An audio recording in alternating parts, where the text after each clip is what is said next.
দর্শক, অত্যন্ত দুঃখজনক খবর হচ্ছে ওসমান হাদির হত্যা চেষ্টার মূল আসামি ফয়সাল এবং তার সহযোগীকে কিন্তু এখনো গ্রেপ্তার করা যায়নি।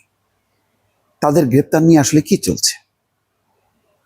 প্রতিদিন দেখছি যে গ্রেপ্তার করা হচ্ছে, আটক করা হচ্ছে। তাহলে কি ওসমান হাদি ধরাছোঁয়ার বাইরে চলে গেল? দর্শক, একটা ছোট্ট বিশ্লেষণ করতে চাই। দেখেন, সর্বশেষ যে খবর তাতে বলা হচ্ছে যে ওসমান হাদি হত্যা চেষ্টার মূল আসামি ফয়সালের মা বাবা গ্রেপ্তার।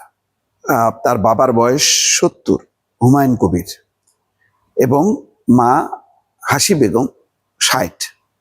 তার আগে কয়েকদিন ধরে দেখা যাচ্ছে যে ওসমান হাদি এই পর্যন্ত ৭-৮জনকে গ্রেপ্তার করা হয়েছে। তার বন্ধু বান্ধব কোথা থেকে মোটরসাইকেল কেনা হয়েছে। গ্রেপ্তারের এই পাল্লাটা অনেক বাড়ানো যাবে। মানে ফয়সাল দাউদ কোথায় কোথায় গেছে, এখন যে হোটেলে খেত সেই হোটেলের মালিককে ধরা যাবে, কর্মচারীদেরকে ধরা যাবে, যে দোকান থেকে কাপড় কিনলো সেই দোকানদারকে গ্রেপ্তার করা যাবে। এইরকম হাদির হত্যা চেষ্টার আসামি ফয়সাল, তার বন্ধু বান্ধব, পুরনো নতুন সব, মানে গ্রেপ্তারের সীমা পরিসীমা বাড়ানো যাবে। তাতে কি আসলে অনুসন্ধান পাওয়া যাবে? এখন এটাও কি খুব যুক্তিসঙ্গত? এই যে ফয়সালের যে বাবা মা, বৃদ্ধ বাবা মাকে ধরা হলো, বাবা মা কি দায়ী? তারা কি সব জানে? তাহলে এগুলি কি লোক দেখানো হচ্ছে? দেখা যাচ্ছে যে ওসমান হাদি হত্যা চেষ্টার মূল আসামি ফয়সাল ক্যামেরায় ধরা পড়েছে।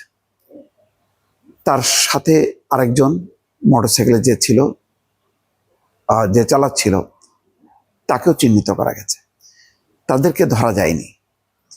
বলা হচ্ছে যে তারা ভারতে চলে গেছে। এই কথা বলে দ্রুত প্রণয় ভর্মাকে ডাকা হলো, তলব করা হলো। এটা নিয়ে ভারত অসন্তুষ্ট হলো এবং তারা তীব্র প্রতিক্রিয়া দিল।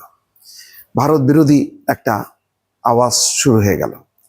অথচ পুলিশ বলছে যে আসামিরা, তারা ধারণা করছে যে দেশের মধ্যেই আছে। তারা বলেছে যে সীমান্ত পাড়ি দিয়ে ভারতে গেছে, এমন কোনো তথ্য নেই। তাহলে একদিকে উত্তেজনা তৈরি করা হলো ভারতকে ঘিরে, আরেকদিকে হচ্ছে হত্যার চেষ্টার মূল আসামি যে ফয়সাল দাউদ, যাকে সন্দেহ করা হচ্ছে, মূল সন্দেহভাজন, তার গোনা গোষ্ঠী সবাইকে আটক করা হচ্ছে প্রতিদিনই। এটা কি আসলে ঠিক হচ্ছে কিনা?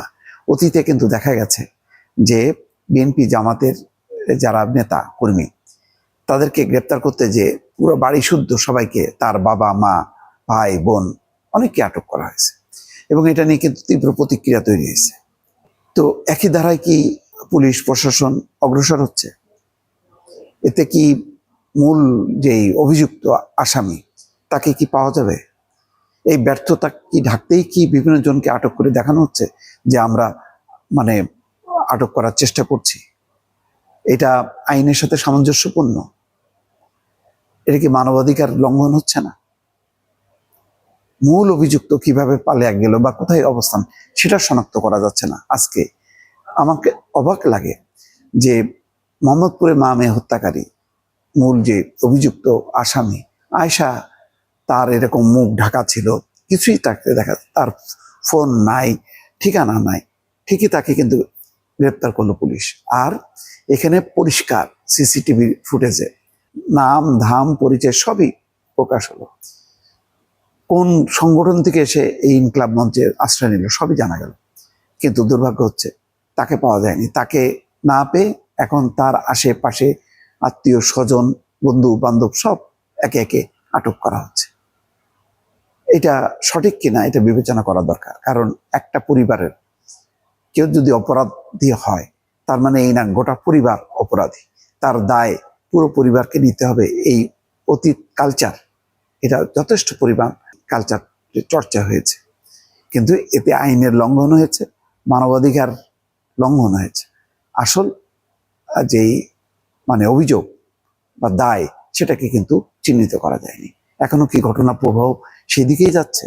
আমার প্রশ্ন।